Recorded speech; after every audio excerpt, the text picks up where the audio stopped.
Cutting থেকে গোলাপ এবং হাইড্রেঞ্জা। আসলে হাইড্রেঞ্জা এবং গোলাপ আমরা সারা বছরই ডালপালা কেটে ফেলে দিই আর কি।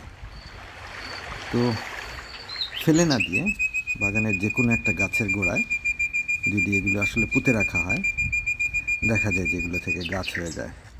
আমি যেগুলো দেখাচ্ছি এটা হচ্ছে এই স্প্রিংয়ের আগে আমি যখন আমার সমস্ত গাছপালা ট্রিম করি তখন হাইড্রেঞ্জার 100% যে প্রুনিং হয় সেই প্রুনিংয়ের সমস্ত ডালি আমি রিগ্রো করি আর কি, পটের ভেতরে রেখে দিই। এবং দেখা যায় ওই টাইমটাতে মাটি প্রচণ্ড সগি থাকে, তো মানে ডালপালা দিলেই আসলে ওটা রুট হয়ে যায়। তারপরেও যদি ড্রাই হয়ে যায়, অকেশনালি যদি একটু ওয়াটারিং করা হয়, তাহলে মানে আপনার অজান্তেই কোনো যত্ন ছাড়া আসলে গাছ রুট ছেড়ে দেয় আর কি। তো আজকে আমি যেই দুইটা গাছ করলাম, গোলাপ গাছ, এরকম একটা গোলাপ গাছের দাম বিএনকিউতে অ্যাটলিস্ট 15 টাকা, আর হাইড্রেঞ্জা এরকম একটা বাকেটে 10 লিটার বাকেটে ফুলসহ হেলদি গাছ 25 টাকার মতো আর কি।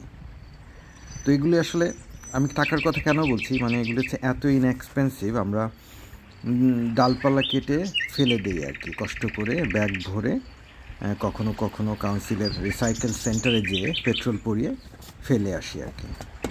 কিন্তু হাইড্রেঞ্জা এবং গোলাপ অনেক গাছই এরকম, এদের কাটিং আর কি জাস্ট মাটিতে পুঁতে রাখলেই হয়।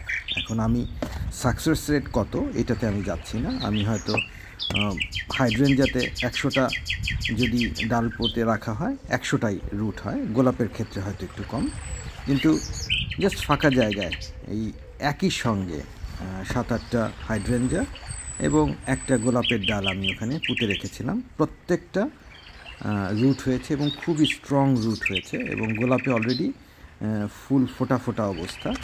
তো আজকে এটাকে আমি সেপারেট করলাম, খুবই সুন্দর, মানে কোনো যত্ন ছাড়াই ফেলে দেওয়া ডাল, যেই ডালগুলো আমরা ফেলে দিই প্রত্যেক উইন্টার স্প্রিংয়ে, আমরা যখন টেম্পারেচার বাড়া শুরু করে গাছপালায় ডালে যখন নতুন বার্ড আসে, তখনই হচ্ছে রাইট টাইম। আর আমরা গোলাপের ক্ষেত্রে, হাইড্রেঞ্জার ক্ষেত্রে আমরা সম্পূর্ণভাবেই প্রুনিং করি এভরি ইয়ার। তো এই ডালগুলো যে কোনো পটে, বাগানে অনেক পট থাকে, সত্যিকার অর্থে ওই সময়টা আসলে আমরা কোনো কিছুই বপন করি না, সব পটই ফাঁকা থাকে। অনেকে রসুন বোনে ওই সময়, যেহেতু পট ফাঁকা থাকে।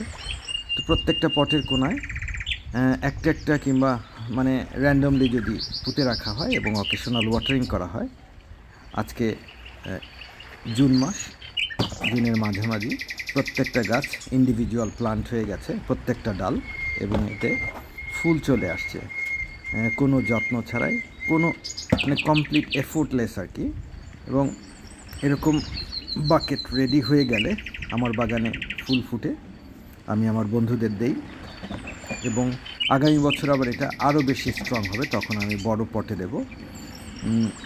এভাবে আসলে গাছের সংখ্যা প্রচণ্ডভাবে বাড়ানো যায়। স্পেশালি গোলাপ, হাইড্রেঞ্জা খুবই সুন্দর long lasting flower. Specially hydrangea পুরো সিজন একদম উইন্টারের আগ পর্যন্ত এই ফ্লাওয়ার থাকবে, কালার চেঞ্জ হবে, শেষ পর্যন্ত যে এটা শুকিয়ে পেপারি একটা ফর্ম চলে আসে, সেটাও দেখতে সুন্দর লাগে আর কি।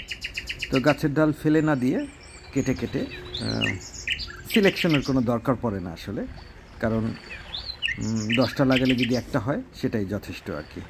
এভাবেই আমি হাইড্রেঞ্জা, তারপরে গোলাপ এবং অন্যান্য যে কোনো গাছই প্রপাগেট করে থাকি।